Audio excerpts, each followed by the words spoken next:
Alrighty, folks, it is time for round one of Grand Prix Neo Stehlia.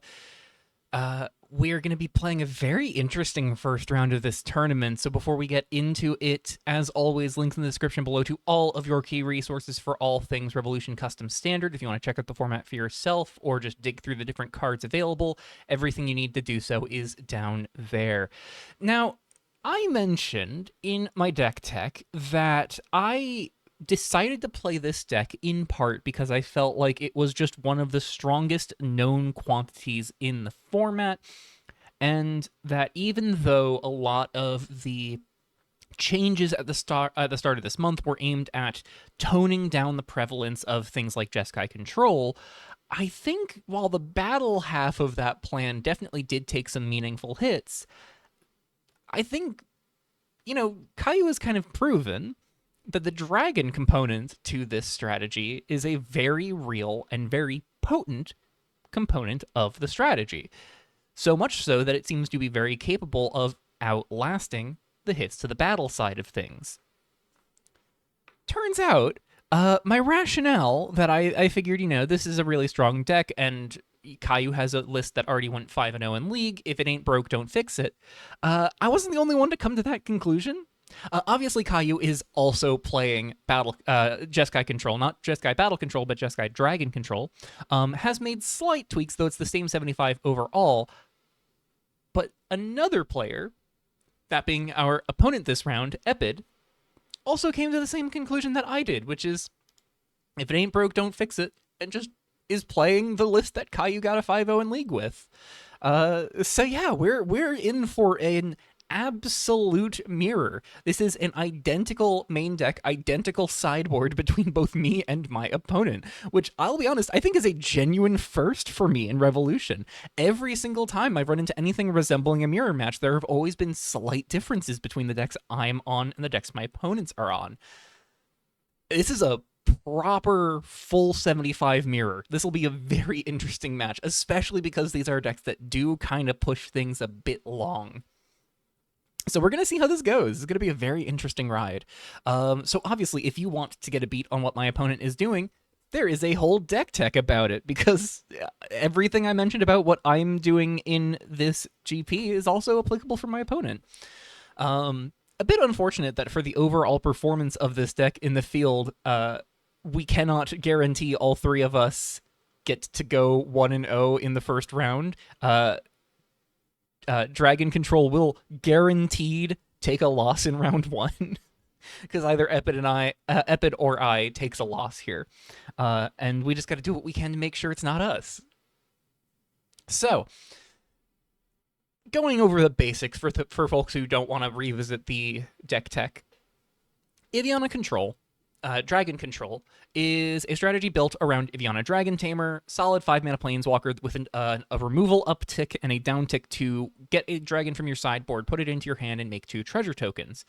This allows you to hold up mana for the adventure spells, such as Path of Humility, which can be cast immediately off of the treasures that Iviana generates, or you could hold up 1 additional mana, play Iviana on turn 6, and hold up a Draconis Magistus' Path of Prudence. If you play Iviana on 7, you can immediately spend those 2 treasures and your last 2 mana to cast Path of Stillness, take out all of the cheap non-land permanents on your opponent's board. Or you can go wish for Garation the Stormlord and try and tee up a massive board swing the following turn, because Iviana gives your dragon's ward 2 in haste, so Garation can potentially really rapidly push a ton of damage to the opponent. And is also just a pretty solid stat bomb on its own right. So, Iviana's a pretty good card, and then the rest of the deck just gets to be Jeskai control stuff. We're on 3 more copies of Draconis Magistus, as well as Overrule Will for counterspells. We even get to sneak away some more counterspells in the sideboard with Silent Lakefront, because Lakefront's an activated ability of a land. It and Draconis Magistus are both uncounterable. Lakefront has no ways to actually counter this ability in the format. So that's a lot of unconditional stack interaction. That gives us a lot of potential into a matchup like this, but Draconis Magistus being an uncounterable threat itself is also a big deal. We also get access to Offset Daemon to push damage to the opponent, gain some life of our own over time. We get access to solid sweepers like Clash at Orith Cross, very powerful sweeper even after its changes. I think the middle mode on Clash at Orith Cross is far better than it used to be because you no longer need to rush to defeat this. You can just damage it, get the tokens, and call it a day. Or if you do defeat it, you can at least start gaining additional life, padding your total even more. Deafening Clarion, less relevant in this matchup, but we'll probably have matches where this becomes more relevant. Certainly true for my opponent as well. We get solid targeted removal in Terminal Impact, which can push additional damage to the opponent's face and is also uncounterable. Fateful Ascent can pick off key creatures, planeswalkers, and even enchantments. Not a lot of enchantments across either of our decks, but can pick off an Offset Daemon's subroutine token in a pinch. And just some strong card selection. We get Stargazing to just dig through our deck turn after turn. Seafloor Treasures does very much the same thing. And then 3 Become 1 is a big draw spell with a bit of added mana cheating value. And then otherwise, that's it. We're just kind of trying to hit land drops, cast spells, make sure we can manage the card advantage game, and eventually push enough damage to the opponent to cross the finish line. These might be very grindy games. We'll see how this all plays out, but I am very optimistic that I can try to find a way to navigate this. I think we're going to have to lean pretty heavily on Offset Daemon, especially early on, but Draconis Magistus and Terminal Impact are going to be major game changers in terms of their ability to help us swing through mana that my opponent might be holding up. And certainly they're going to try and find similar opportunities to leverage Draconis Magistus and Terminal Impact against us. So we're going to be very judicious with our uses of Stargazing and Seafloor Treasures and 3 Become 1 to kind of sculpt hands that can kind of puncture whatever the opponent is holding up. I have some loose ideas for how I'm going to be sideboarding, but I think I am going to let my experience in game 1 inform what I want to board in. I could see myself boarding in nearly anything in my sideboard. Obviously not the additional copy of Deafening Clarion. The 3 copies of Clarion in the main are probably coming out, but I could see myself wanting potentially Thistral Charm because it counters Iviana mostly, but it can also deal 3 damage to Offset Daemons. It can deal damage to my own Clash at Orith Crosses, which I do think I want to keep in. Could also copy up tokens, potentially. 3 copies of Syscall seems like they could potentially be very important in this matchup if we can get one online. Helia Layspire has some real text in this matchup, courtesy of opposing Offset Daemons and Seafloor Treasures. Looming Psyhawk has some very real text in the face of Clash at Orith Cross and Offset Daemon. So we'll see where this all goes. There's some very real pieces in the sideboard here. There's some very real things that I want to keep in the main. We'll have to see where our game 1 takes us. So yeah, let's dive right into game 1. Alrighty, we're in for game 1. Let me just roll the dice real quick. 18. I'll play. Card advantage is going to be a real thing in this matchup, but I do think being on the play, just getting to have the mana advantage is very important here. That is a 4-lander with Lucent Basin, Misty Peak, Silent Lakefront, Primal Fisher, Deafening Clarion, Iviana. That is going to be a keep from me. Not much in the way of interaction early on, but Stargazing lets me sculpt this quite effectively. We can lead on one of our shock lands, hold the Silent Lakefront as long as we possibly can. Maybe we can use this as a counter spell. Otherwise, Deafening Clarion's probably going to be the first thing we pitch to Stargazing here. But yeah, game plan is make land drops, try and stop whatever the opponent's up to whenever they start doing it. They are mulliganing to 6, so the card advantage concerns of having the opponent on the draw already mitigated. Opponent is going to be mulliganing down and at least losing 1 card in their opening hand here. Very promising for us. Very interested to see how this all goes. I'm very nervous about this, but we'll find out how this all rolls. Main phase 1. I am going to play my land tapped, I think. This is actually tough. I could shock in and Stargazing immediately, This gets my train rolling a bit earlier. How much do I value 2 life right now? I think ultimately a lot of the damage is going to be through big swings, so I am actually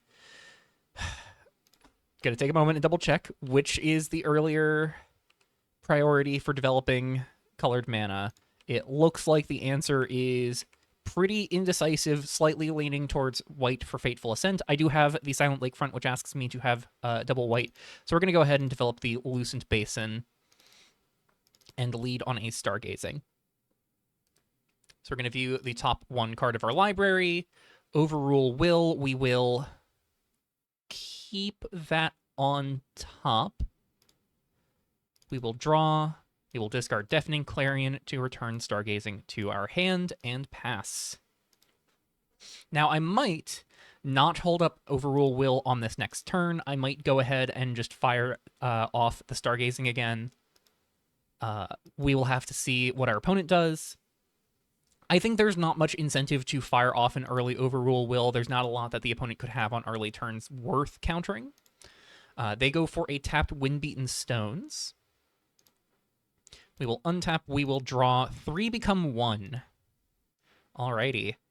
I think we're going to go ahead and lead on the Lucent Basin Stargazing before we make any choices on land drops or what have you. So we're going to view top 1. Overrule Will. I think this time we will ship it to the bottom. Then we will draw Rousing Path. Interesting choice here. We could just kind of send the Stargazing packing. Is that better than holding on to 4 lands and 2 5-mana spells and a counter spell? Actually kind of tricky. I think we could probably get away with just pitching the Rousing Path here to just preserve the Stargazing. Oh, we have lost our opponent. Uh-oh. I'll pause real quick while I wait for them to come back. Alrighty, opponent had a full computer crash. Took a little bit for that to be restored, but opponent is back. During that time, I thought about Rousing Path a bit more. I'm actually going to pitch the Primal Fissure here.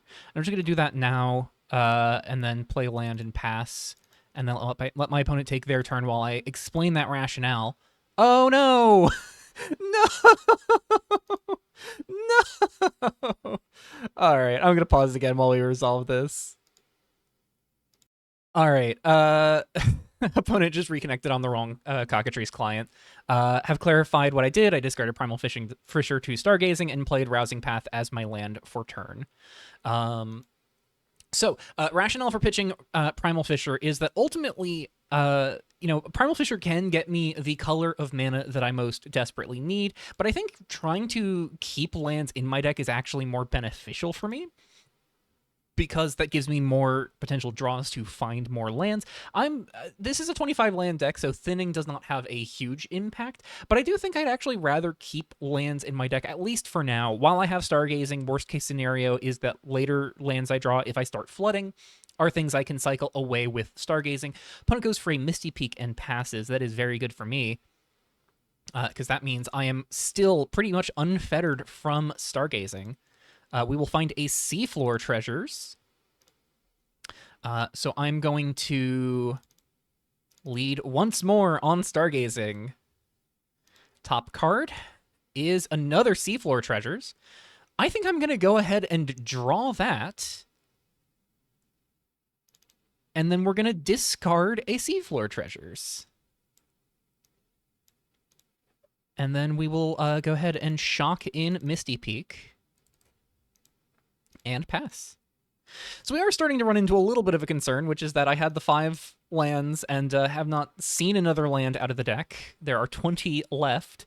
So we are, me discarding the Primal Fissure starting to look a little sketchy for us trying to slam an Iviana when we get an opportunity. But Stargazing will continue to help us sculpt things. And now we have 2 mana up to either Overrule Will, something that the opponent goes for, or Seafloor Treasures at the opponent's end step. And I will just fire off a Seafloor Treasures, because if the opponent goes for stack interaction on Seafloor Treasures, I think I'm honestly fine with that. Am I fine with that? Am I fine with my opponent converting 1-for-1 Overrule Will in the face of Seafloor Treasures? Would I rather just untap?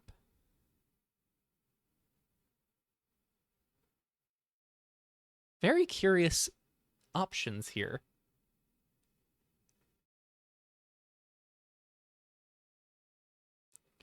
It's possible that Seafloor Treasures might be the wrong play. They're going to play a Silent Lakefront, crack it, and go get a basic.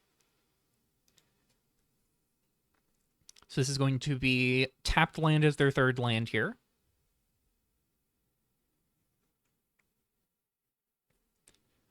I think I'm very happy to be playing Silent Lakefront if it's my fourth land here. Ultimately, this being tapped on turn 4 is not a huge detriment to us unless we find specifically Phoenix here. I am going to pull the trigger on Seafloor Treasures. If my opponent wants to fight over this, they can fight over this. Opponent says, okay, we will view the top 2 now. Offset Daemon, Misty Peak. Well, there we go. There is the unfortunate situation here of find a good card that we want to play on turn 4 alongside the land we would need to be able to play it on turn 4. I think we're going to go ahead and put the Misty Peak into the graveyard, put the Offset Daemon into our hand, and then we're just going to kind of sit on this for now. So we will untap. We will draw Iviana Dragon Tamer here. I think we're going to go ahead and lead on Stargazing. See if they want to fight over this. If they fight over this, I will actually just let it go now. Okay, they say okay. So we're going to view the top 1. Rousing Path. Interesting. So I do kind of want to start getting to that second white source because of future copies of Silent Lakefront, but I do think this copy of Silent Lakefront is going to become a Plains here this turn. I'm going to ship this Rousing Path to the bottom, I think. We're going to ship that away. We will draw that basic Plains. Okay. Maybe we do not need Silent Lakefront to become a basic Plains now. Do we only have the one base? I think we have 2 Plains. Yeah, we do have 2.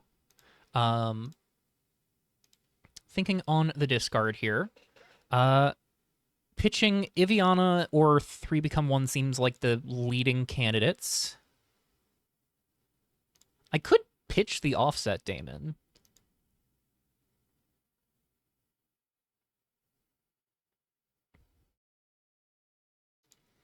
I think I'm most inclined to pitch an Iviana here. No, actually, I like holding the second Iviana because that lets me go for double downtick on the first one. Pretty much unfettered. I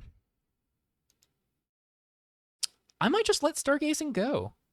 It sends a very strong signal to my opponent that I am pretty comfortable with where I'm at. Yeah, I'm going to let Stargazing go. I've sculpted enough.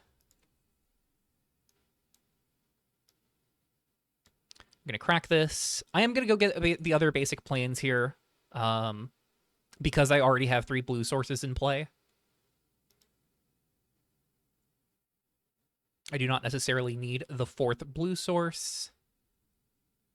I will get the island.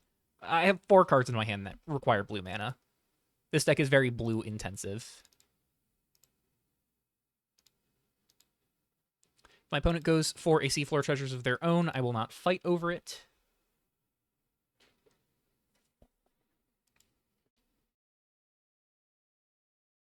I will go into next turn with the intent of firing off a 3 Become 1 and seeing if they want to fight over that.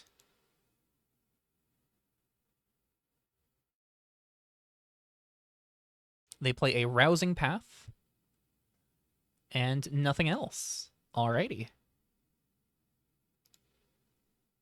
We untap.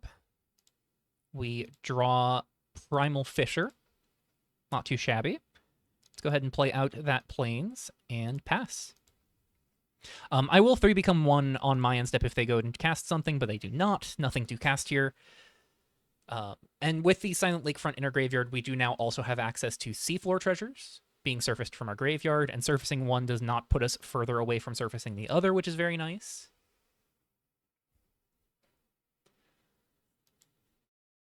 Let's see what you got. They play a tapped Wind-Beaten Stones, and they pass. So puzzle here is if we pull the trigger on 3 become 1, they could overrule will, hold up a second overrule will. I think I'm going to go for Seafloor Treasures here.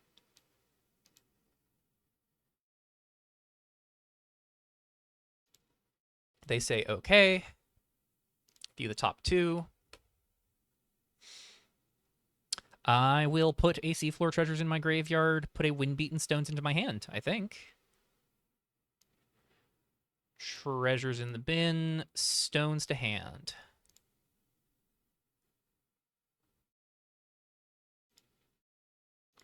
We untap, we draw, we find another island.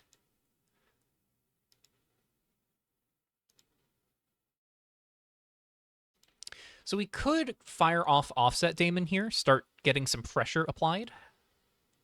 But that does leave us with only Overrule Will available to us. Now, if they go for an Overrule Will here, we can just pay for it, and they'd have to double invest Overrule Will to actually get through the Offset Daemon. Or, if they have a Draconos Magistus, that does just punch through Offset Daemon on its own. Is that fine?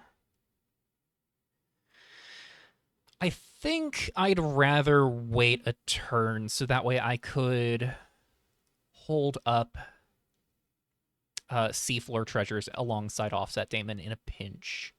So we're going to go ahead and play out Primal Fissure tapped. And we'll pass. See if they have anything they want to try.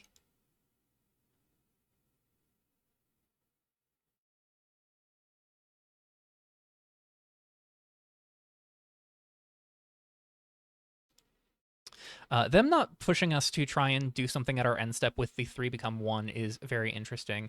They're going to pay 3. Okay, sorry. No, they're going to pay 2 at our end step to Seafloor Treasures. I'm going to tell them that that is all good.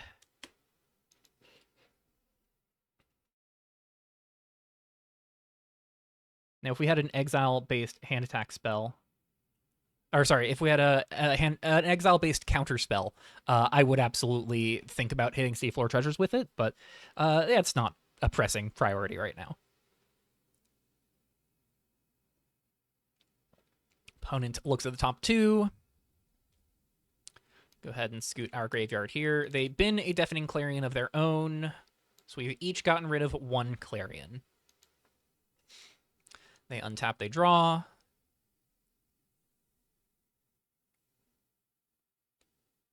I might pull the trigger on 3 become 1 on their end step, even if they don't do anything, just with the intention of trying to instigate a fight.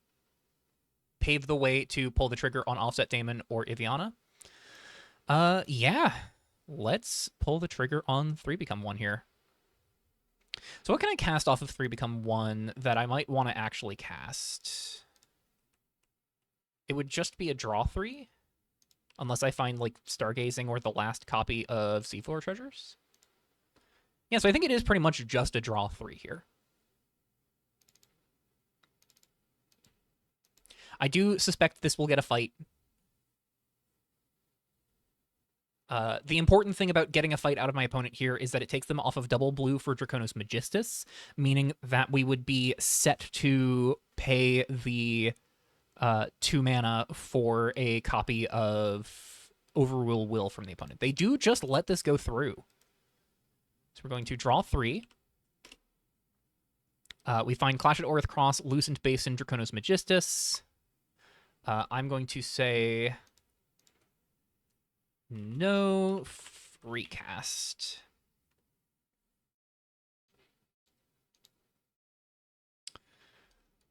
Alrighty. Untap, upkeep. We're going to crack Primal Fissure. See if that's good. I assume so.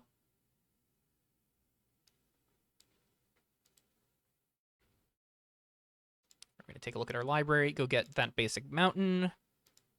We've got one more plains, one more island in the deck.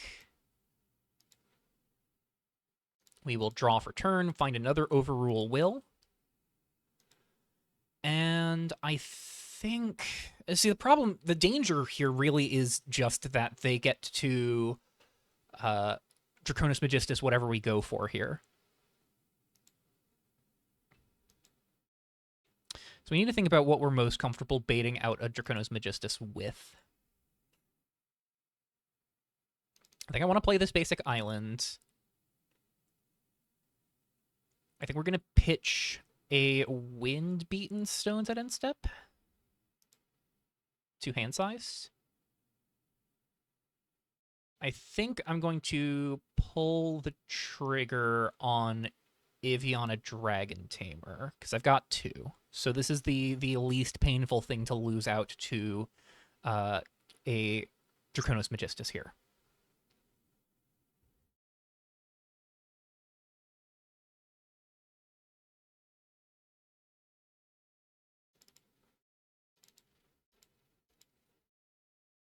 I have to imagine this gets a response out of the opponent. They do have Silent Lakefront up. I cannot do anything to a Silent Lakefront. I can pay for a single Overrule Will. I cannot do anything about Draconis Magistus. They do say that's clear. Okay. Not what I was expecting. I'm going to immediately downtick for 2. Oops. Not searching my graveyard.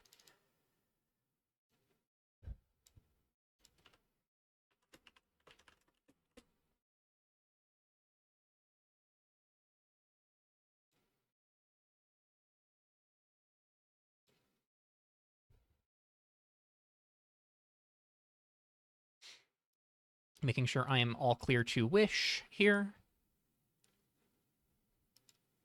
They say that's clear. So I'm not getting Eltanon pretty much ever here. I could get a Sulio.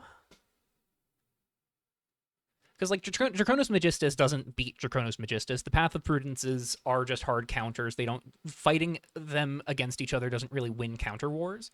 Asulio, however, Path of Humility does a lot of work in this particular matchup. And it might just be worthwhile. Yeah, I think we're going to reveal Asulio here. And with the intent of our next Iviana downtick getting us Guration. All right, we are going to reveal Asulio the Watchful Star. We make 2 treasures. This goes to hand. We could develop Offset Daemon, but I think holding up interaction is important. We're going to pitch Wind-Beaten Stones and pitch... If we pitch Overrule Will, that does kind of signal to the opponent that we have some stack interaction. They saw us get Asulio. They can kind of assume that Overrule Will might not be the most important thing. And with 6 mana on the opponent's board, potentially 7 next turn, that is an understandable thing for us to discard here. We're going to pitch Overrule Will, Wind-Beaten Stones. See what they have to do at end step. If they fire off a removal spell on Iviana, I will not fight over it. Certainly, if it's a terminal impact, I can't fight over it. But Fateful Ascent, I will just let happen. Iviana has done one of the things she is most important for in this matchup, which is grab me something that is going to start helping me run over my opponent. We do have 7 of the 10 lands we would need to hard cast one of these dragons, and we do have the 2 treasures needed to get the rest of the way there. Certainly, we are approaching the point of Asulio just being castable.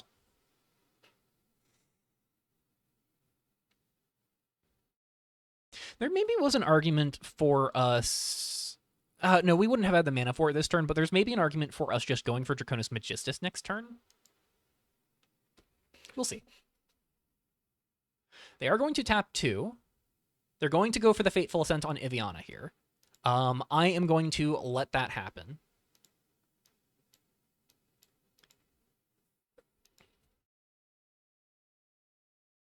That is fine. That is one Fury removal spell for the Draconis Magistus, for the Asulio, for the Offset Daemon. They are also going to Primal Fissure on upkeep.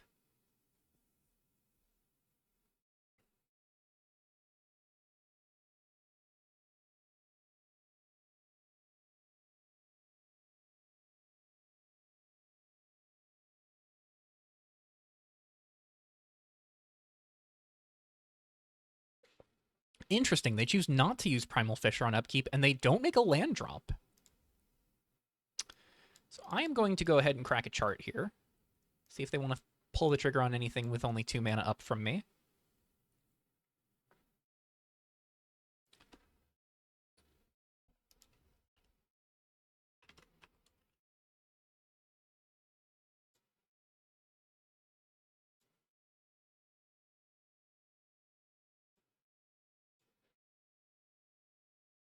Waiting on confirmation from the opponent. They say, yep. So we're going to do top of library on stack until type land.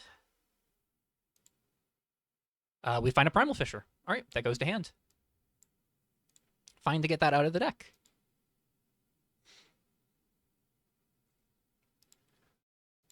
All right, we untap, we draw our own Fateful Ascent. Gotta kind of nudge the graveyard here because it is hiding the hand a little bit. So we could run out Draconis Magistus here. If they have another Fateful Ascent, that might be something worth fighting over. I do think I'd like to run out the Draconis Magistus with backup beyond just Asulio.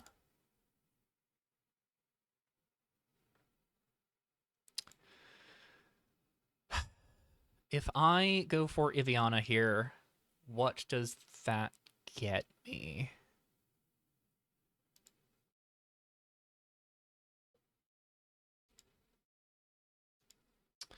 So I can Iviana downtick, get another Draconis Magistus, or I could Iviana downtick, get Guration. Guration would absolutely instigate a stack war. I could pull the trigger on... No, I don't want to pull the trigger on Clash at Orthcross while I do not have anything to progress that. Maybe the thing that we start fighting over here is Offset Daemon. That might get them to pull the trigger on something like a Draconis Magistus.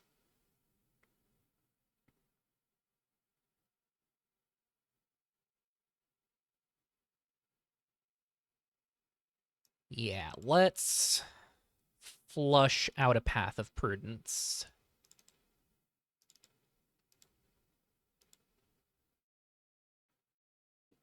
Because quite frankly, Path of Prudence is the only thing that guarantees this is checked. I guess they could also have the Silent Lakefront, so. But I do think that going for the Offset Daemon here is reasonable. They say, okay, I'm going to... Right, the subroutine tokens are a little broken on this one. So we're going to create subroutines. Hold on.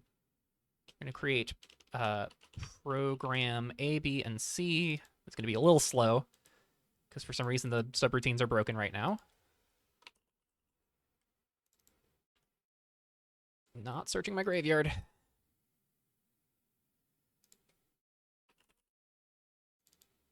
And then we create the overflow. I'm going to put this under program B, I think. We're going to nudge these over here. I'd like to swing in for 3.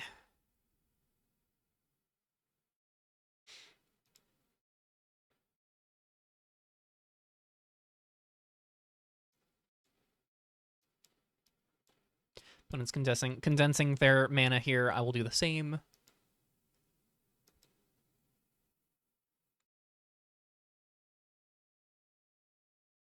See if they let me connect with the Offset Daemon.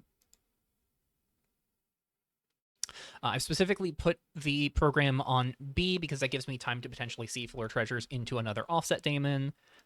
Gives me time for them to, play this removal spell. They couldn't just wait a turn to pull the trigger on this. So Fateful Ascent, I'm cool to let happen here.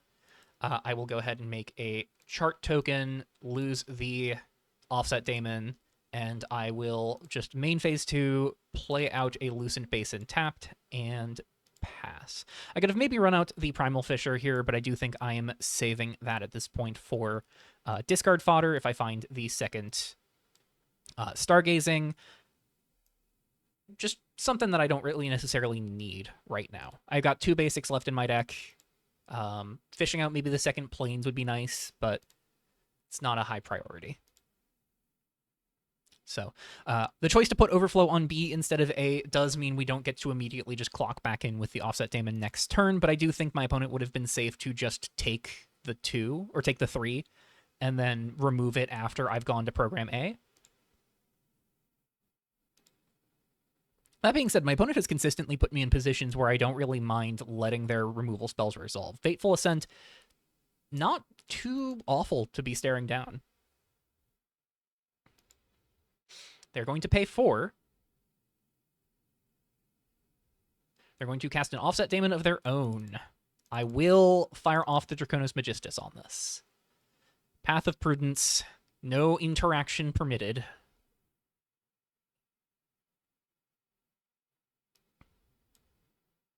Not going to let them develop the... I'm just going to close Graveyard for now. I'm not going to allow them to develop the Overflow token of their own. We're going to create the On Adventure token and tuck Draconis Magistus under there. Opponent just concedes. All right. They see the writing on the walls. They see that we have pretty much lined up a ton of value there. So we are moving on to game 2. Psyhawk, Heliolase Spire, Siscall, Thistral Charm, all not unreasonable, but all very niche in their functions. The functions of Heliolase Spire are to shut off Offset Daemon and Seafloor Treasures. We could think about it that way, but I'm not too sure it's that valuable. Really doesn't block anything in this matchup.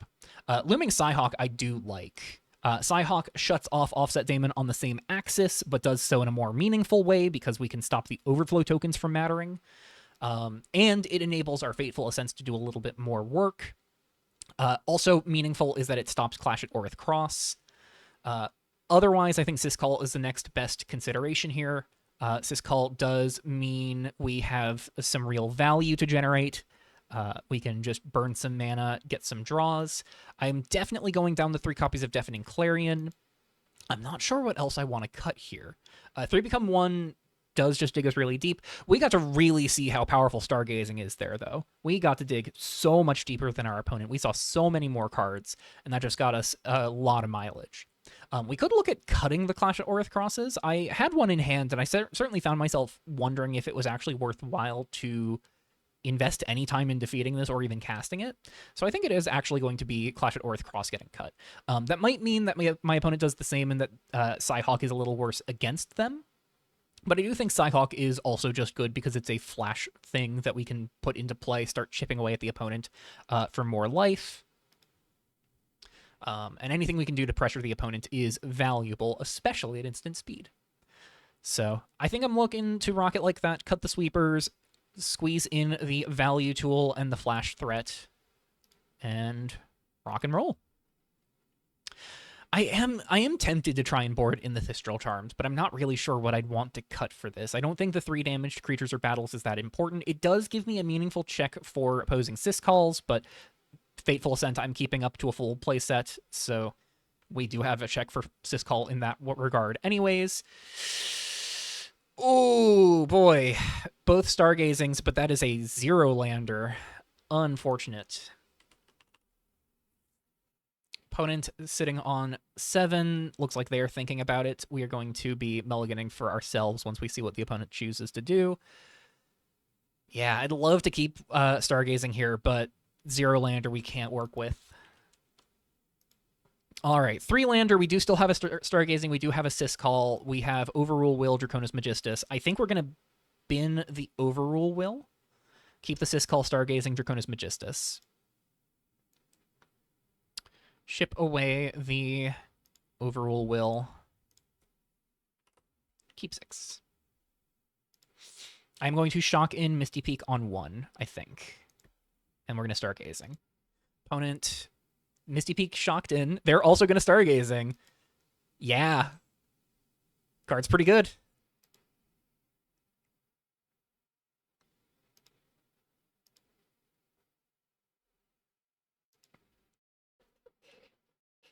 See what they discard to keep Stargazing alive.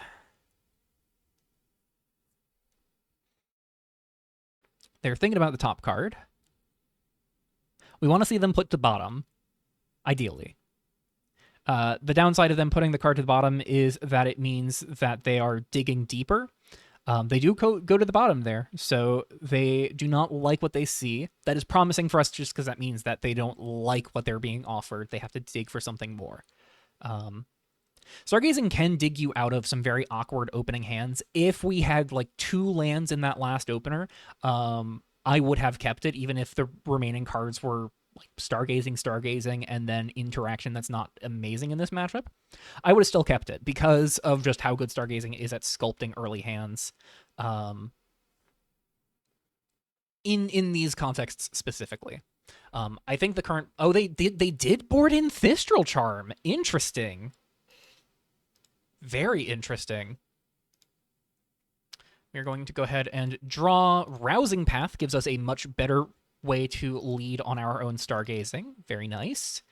So we will go ahead and fire off that Stargazing. Top card is going to be a Misty Peak. We're going to go ahead and ship that to the bottom, I think. We will draw a Wind-Beaten Stones. And I think we are going to discard a Misty Peak here to pick this back up.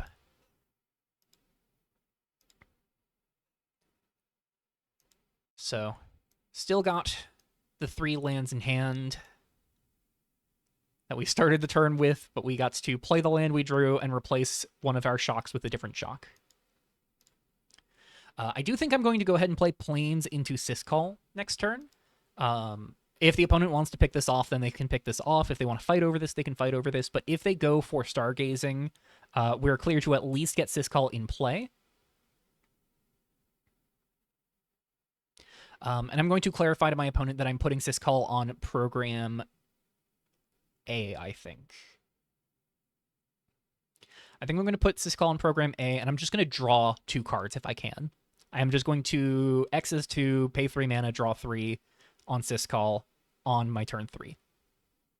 That does give them clearance to try and slip a... Oh, they have a Siscall of their own! Oh my goodness. Yeah, they're going through and creating their own subroutine tokens here.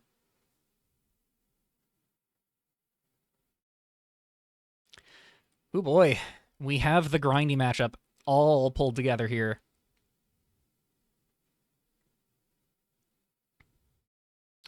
So, Siscall, they're thinking about where they want to put this. This might give me reason to not pull the trigger on my own Siscall yet. I might just go for Stargazing, Shockland tapped. Because if I go, like, tap Shockland, Stargazing, I can hold up Draconis Magistus on turn 3. If they put this in Program A, specifically if they put this in Program A with the intent of drawing 2 next turn, I will just hold up Draconis Magistus on my 3rd turn. They're asking, just to clarify...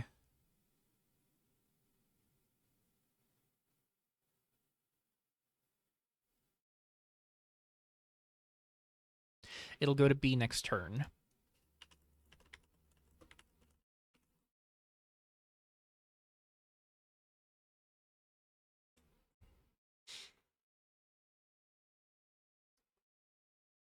Certainly how I've seen it played every time is people start with A being the first thing that triggers. Yeah. So they're going to put it on A, which means I'm going to go for Stargazing instead of my own Siscall. And we're going to try and rock it like that. But yeah, that is going to be a scary value engine. If I top deck a Fateful Ascent, I will pull the trigger on removing this while I get a chance. We will untap. We will draw. That is another Draconis Magistus. More reason for us to look at not pulling the trigger on Syscall here. We could still consider it, just develop our own, and then our opponent goes 3 mana draw 2, we go 3 mana draw 2, and then we go into turn 4 with them having the advantage. I think I'm better off not trying to race them on that, because they will get the opportunity to just take the first game action every turn in perpetuity.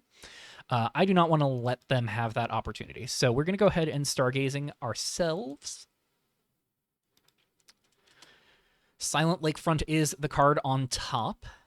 I could keep this. I do think I'm going to send it to the bottom, though.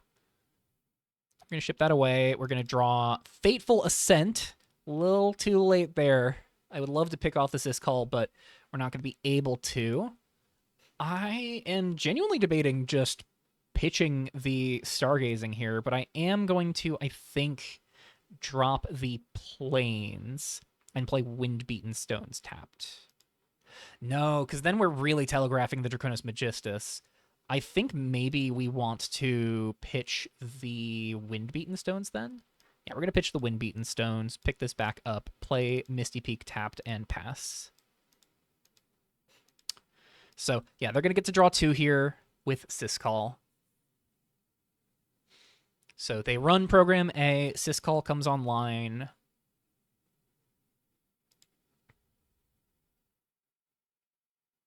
Yep.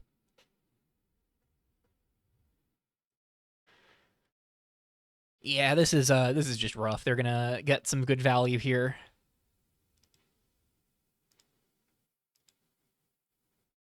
Back up to 7.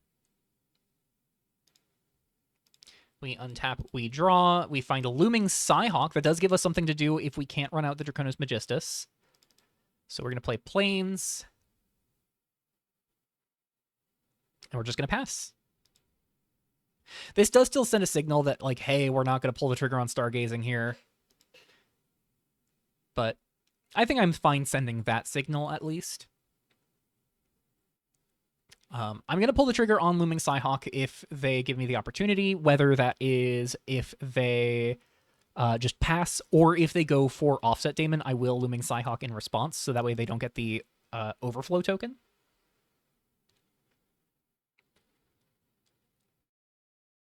We will have to see what they have to say about that. They play a tapped Lucent Basin.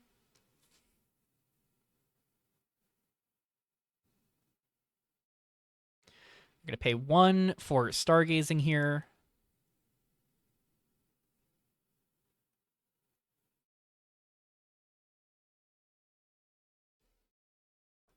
I think I'm going to say K to that.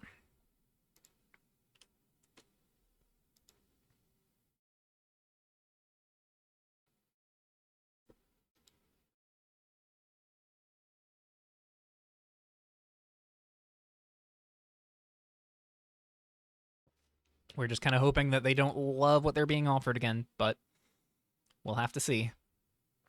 The worst case scenario is they keep on top and just put the Stargazing in their graveyard.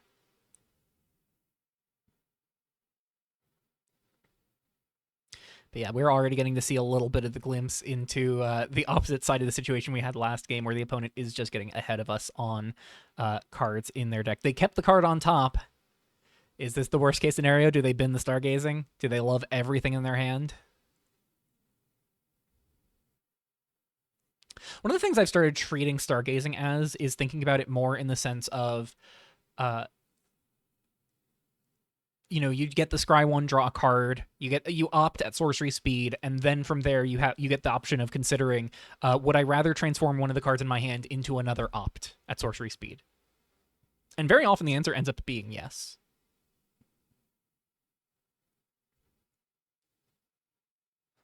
It would be interesting if the opponent tries to run out a Syscall here.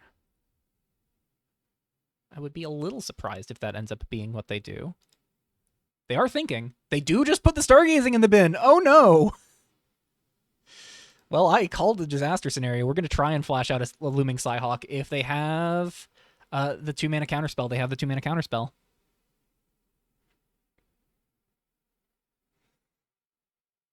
Show me what you got. Does this stick? Am I permitted?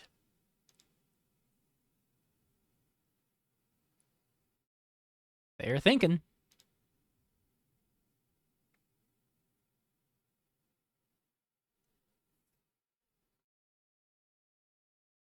They say K.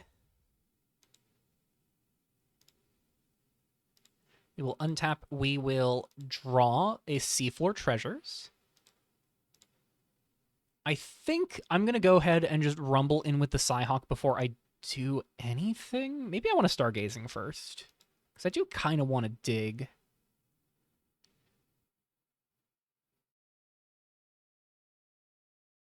The concern with going for Stargazing is they might be able to fire off a Fateful Ascent on the looming Psyhawk, and I kind of want to protect it right now with Draconis Magistus. But I would miss a land drop to do so. So I think I want to pull the trigger on Stargazing. If they go for the removal spell, they go for the removal spell, and it's just unfortunate. I might even meet their removal spell with a Fateful Ascent on Siscall, denying them the chant token while I have a chance. But yeah, let's go for Stargazing. See how they feel about that.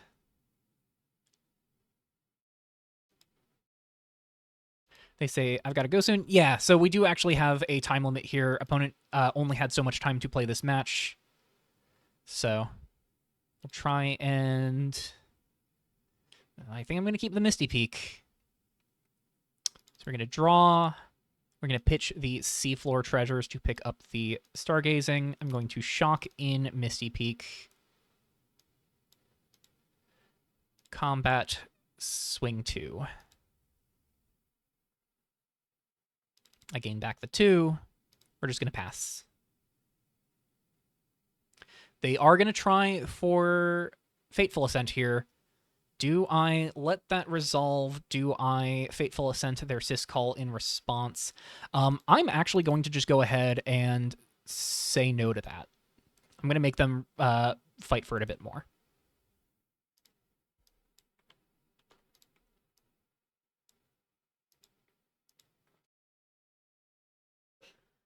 So, as much as I'd love the extra land drop, I want to make them invest more in picking off the looming Psyhawk here. This also does preserve the play pattern of Fateful Ascent targeting Siscall, which I would love to do here.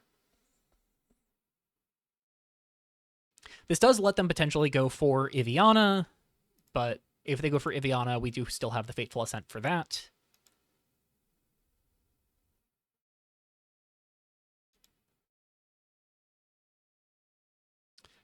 Program B moves to Program C.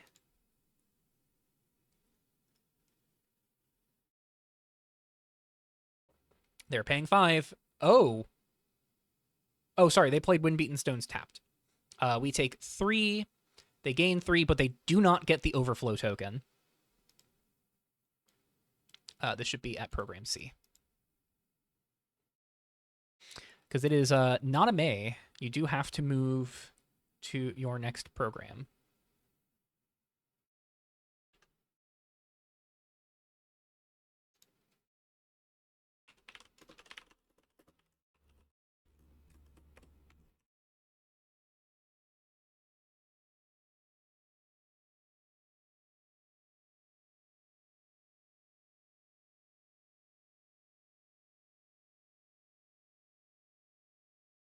Opponent saying the token isn't attached to Offset Daemon. Yeah, Offset Daemon seems to be broken right now, but yeah, should be in Program C, not Program B, and they don't get the overflow token because I went for Looming Psyhawk here.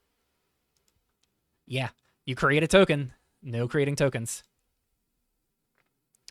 So we're going to go ahead and untap, draw. We find a mountain. That's big. So we can now go for Fateful Ascent, maybe pick off the Offset Daemon here. And then we can hold up Draconis Magistus if they go for something. Or we go for Fateful Ascent Siscall Stargazing. I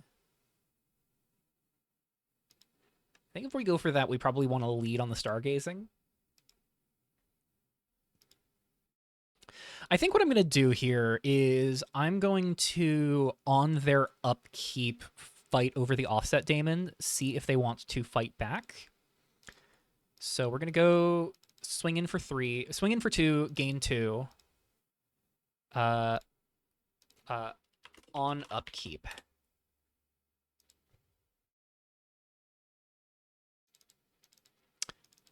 So if they want to do something this turn, we at least force them to decide if they want to preserve their offset daemon. They could fight over this by way of killing the Psyhawk so they get the chart token, but that I think I'm a little more fine with. If they fight over this at all, that's less cards they're drawing off of Syscall here. I do think I need to just take off this life linker from the board so we can keep making headway on their life total. Because if they get to swing 3 here, we go to 16, they go to 18. That is a race that they very gradually win. We need to just be able to apply pressure.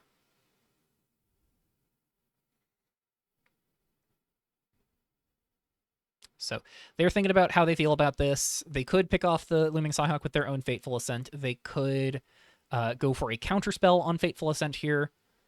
But a counterspell on Fateful Ascent is one in which they do not get to spend that mana on Syscall.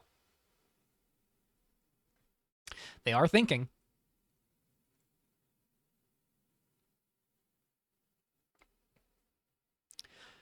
If they have Overrule Will, we will just pay the 2 rather than firing off a Draconis Magistus or anything.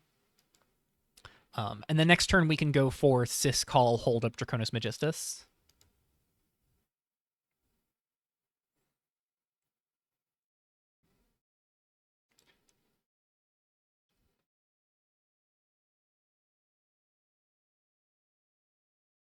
And if they had any other plans besides activating Syscall here, this also does kind of scuttle those a bit. We could have guaranteed the Fateful Ascent resolves by just doing it at sorcery speed, but I think messing with their turn is more valuable. I want to just kind of throw their turn 6 off a bit, rather than let them just freely activate Syscall or develop a 5-drop. They're going to pay 5. Is this 3 become 1? Oh, they're going to Silent Lakefront it. That is their whole turn spent on Fateful Ascent here. So we can't stop this. That is going to get through. They are going to gain 3. But yeah, that is their entire turn protecting Offset Daemon. So that means that this Syscall does nothing this turn. This should be at Program A. We take 3.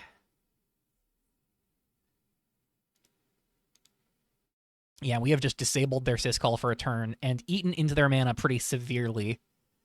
We're going to untap. We will draw another land. Very nice for us. We're going to go ahead and develop that land and pay 2 for our own Syscall.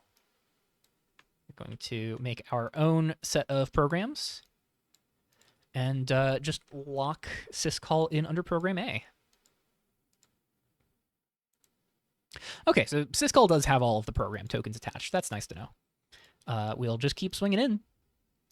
Gain 2, deal 2.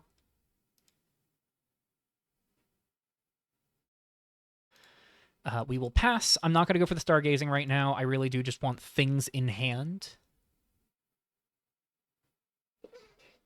I probably won't even necessarily fight over a Fateful Ascent on Syscall. I might fight over one on Looming Psyhawk, but yeah, this is going to be a very interesting way for this game to shake out. Offset Daemon still very much online for the opponent. Neither graveyard at a point where Seafloor Treasures can be cast, though only I have a Seafloor Treasures in the graveyard.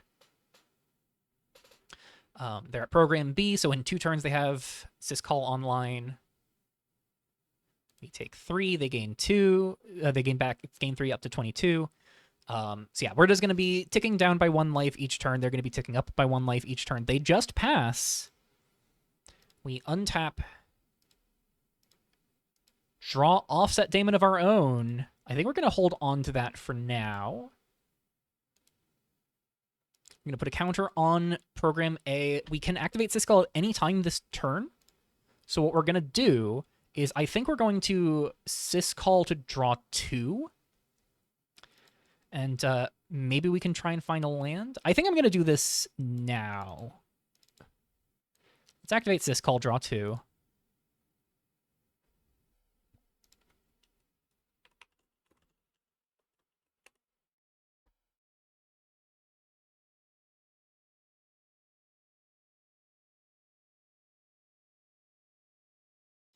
See how they feel about this.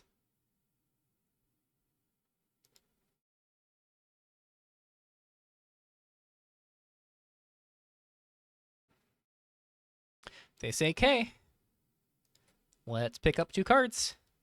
2 copies of Lucent Basin. Love to see it. We'll just continue doing our work here.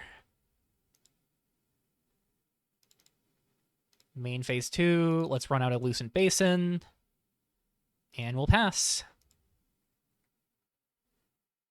They have 5 mana. Is this a 3 become 1? I am going to fight over this. No, thank you.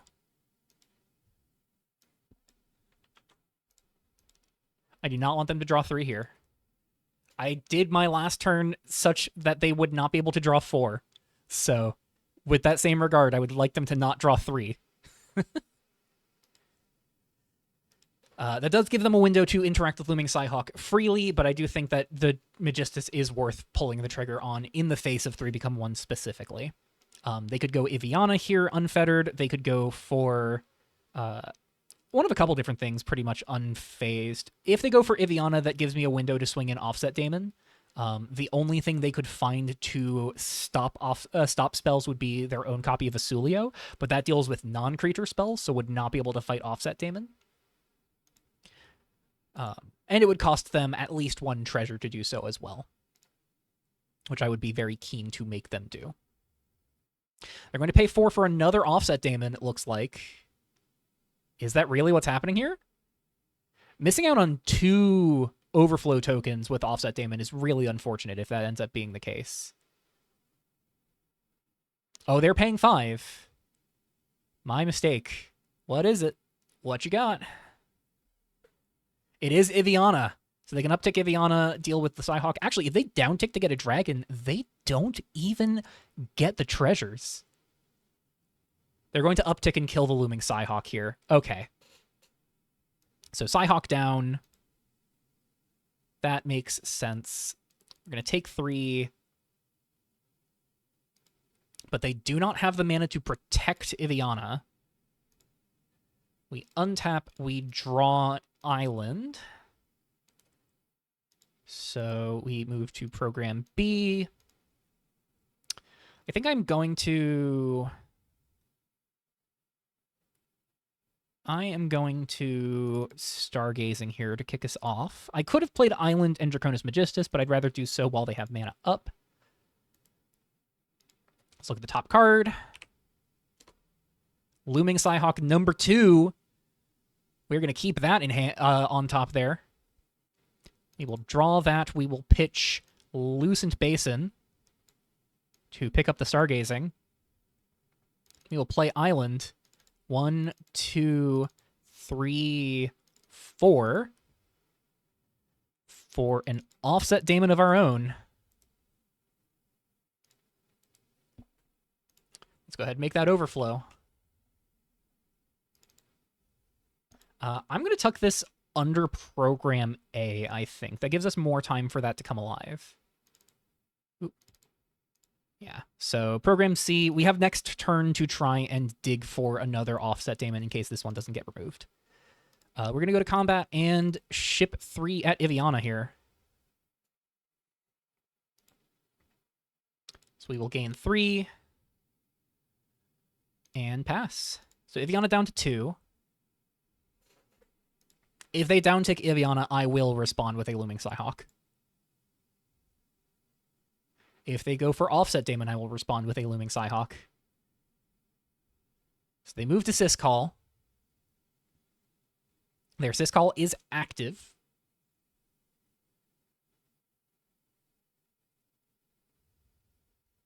Yeah, we're very much in the opposite spot that we were last game. We are just kind of constantly digging to make up for the loss of card advantage here. Opponent is far ahead of us on that front, but we're making what we can out of what we have.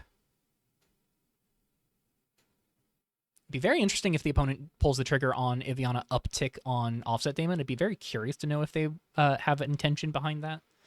They shock in Lucent Basin. They were at 23.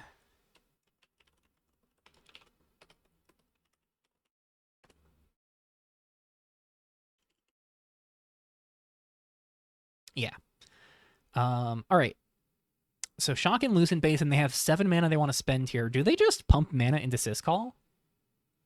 Oh, this might be a Fistral Charm. They might be getting punished for putting it on Program A instead of Program C. Oh no, that's 5 mana. Is this 3 become 1? Did they find the other copy? This could be... Oh, this is 6 mana. What is 6 mana here? What are you... Oh, they're going to activate Syscall. Oh, boy.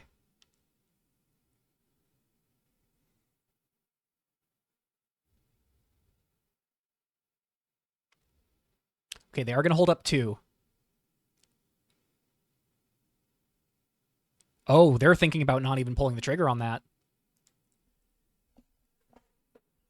They're reconsidering Syscall here. So they're looking at spending 6 mana to draw 5. They discard 2 to hand size 3 if they downtick Iviana.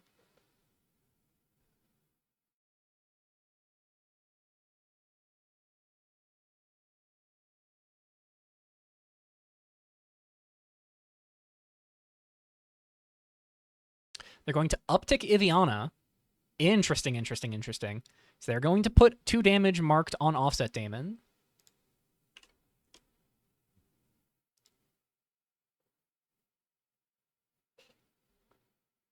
Upkeep stop. Interesting. Well, I'll do something at end step then. Pull the trigger on Looming Psyhawk. They're going to respond here. 5 mana.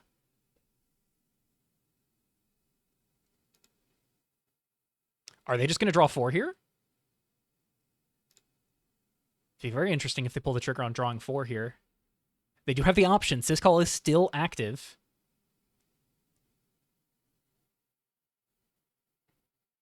Ooh, they meant to attack this turn. Ooh, they forgot the attack. That's actually pretty big. They will pull the trigger on 3 become 1.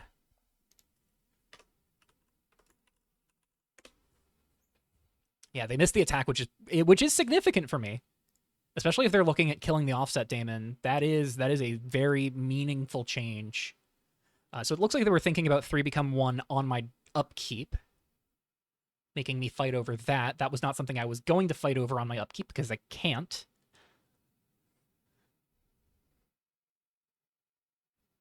We are ahead of the opponent on mana right now because they stumbled on a land drop.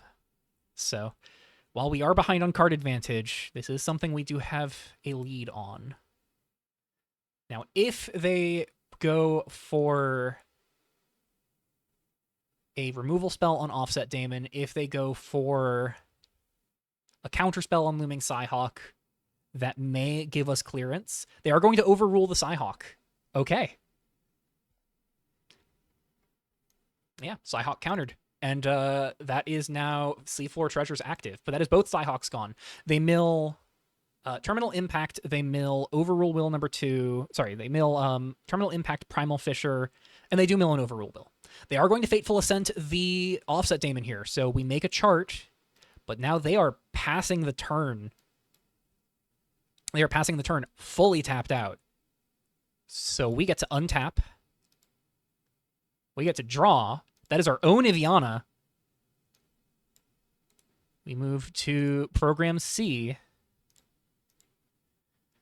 Okay. We've got 8 mana to work with. We could chart token, we could stargazing, and then try and see where that gets us. I think I like doing that. So let's crack the chart. Top of library, top cards on stack until we find type land is just immediately a Primal Fisher. That is something I'm very fine to pitch to a stargazing. Top card is a Fateful Ascent.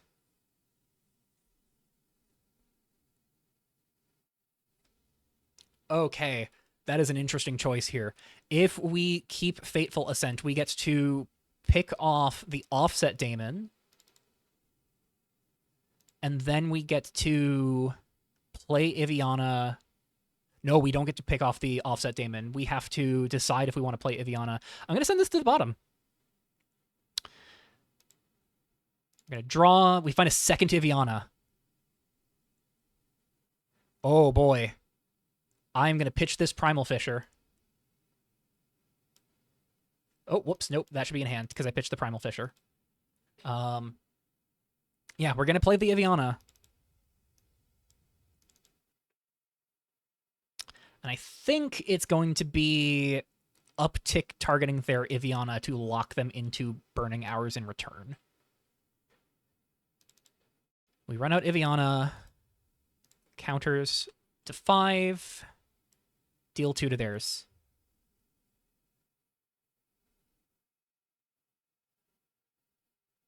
So they can clear Hours in return, but it's going to put theirs to 2. Their Offset Daemon is going to have to swing at this instead of us. Or they can spend a removal spell on this. We will pass. Man, their Offset Daemon not being able to get an overflow token has not mattered so far, but is still very real. I will say this looks like a very desperate measure on our part to try and keep their Iviana from getting to downtick, but I am content with this line. Because it does kind of forecast what their options are for this turn. And then we get to go into our turn with Syscall and Overflow both active. Which means we get back the Offset Daemon, we have a check for their Iviana online, and we get to draw a bunch of cards, try and dig for some more interaction. Start peeling ourselves back out of this hole. Let's see what they've got. I do think we were over the time limit that our opponent had, but they're just kind of rolling this out. They're in the zone.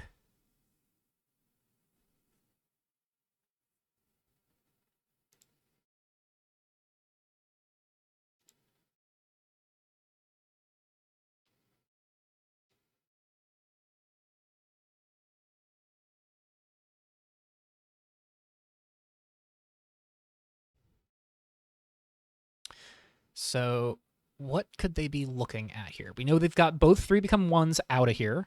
So their big 5-mana draw spells are out. 2 of their Overrule Wills are gone. 1 of their Silent Lakefronts is gone. They've discarded a Thistral Charm earlier in the game. They've got a Terminal Impact that's gone. 2 of their Fateful Ascents are gone.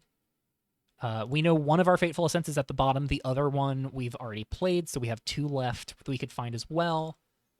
We've burned 2 of our Draconis Magistuses and both of our Psyhawks. We have yet to find a second Offset Daemon. I would love to find one next turn.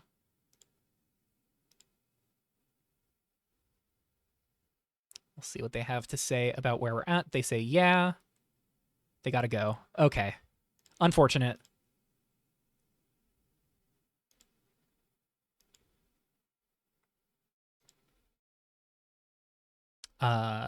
I'm going to pause things for a moment here while we hash out what the plan's going to be from there.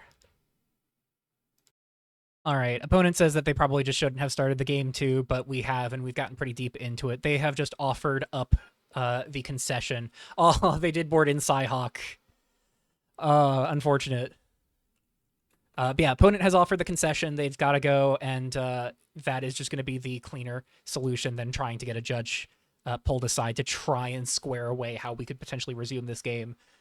So unfortunately, that is going to be an early, rather anticlimactic end, but we talked out the lines there. They had 2 lands, Iviana, Seafloor Treasures, Overrule Will lined up. Surprised that they... Oh, wait, no, they've been making land drops. They only missed the 1.